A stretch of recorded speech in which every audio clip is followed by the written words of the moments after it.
नैहर होई सपना फेर लौट के आइब नाही जाइब पिया अंगना।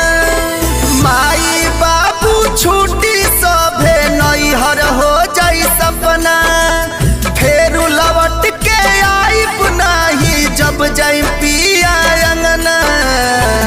कि हमारा ससुर से बोलावा अब आइल बा असो गवाना के दिन मोर धराइल बा। असो गवाना के दिन मोर धराइल बा।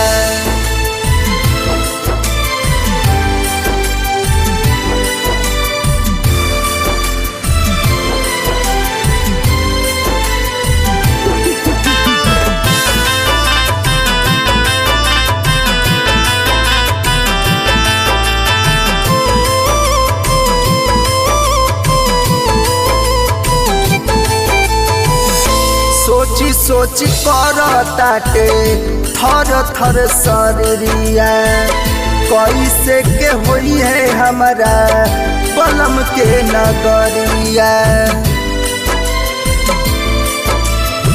सोची सोची करताटे थर थर शरीरिया कैसे के होई है हमारा बलम के नगरिया।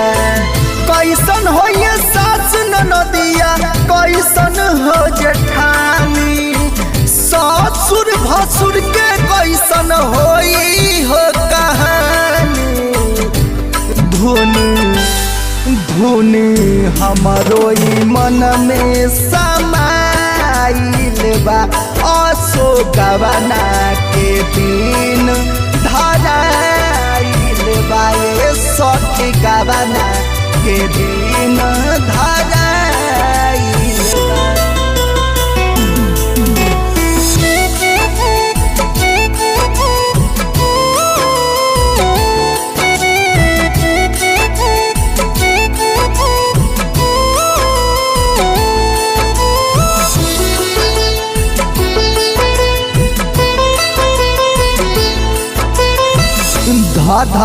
धधकी मोरी धड़केला छतिया घूंघटा उठई है जब बलम पहली रतिया।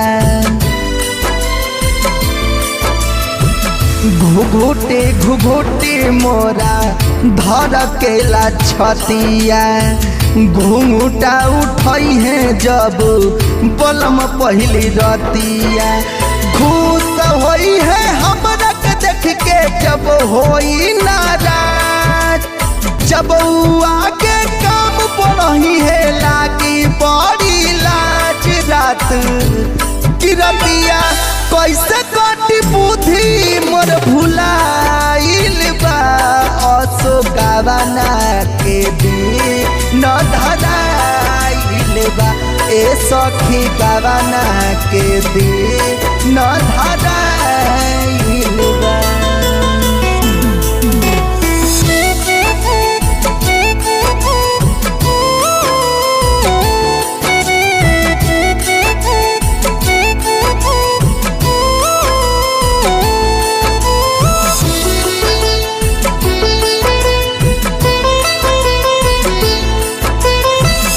नैहर के सुख नहीं ससुरा में पाई रुचि है सजाना में तो कैसे मनाइब। नैहर के सुख नहीं ससुरा में पाइब रुचि है सजाना में तो कैसे मनाइब। ओ पिल सुनिल रवि नहीं चली मन मानी रजनी से राजा बुझत नहीं बाड़े परेशानी चुनी चुनी कहीं नहीं बाटे लसराइल बा। असो गवाना के दिन न धराइल बा। ए सखी गवाना के दिन न धराइल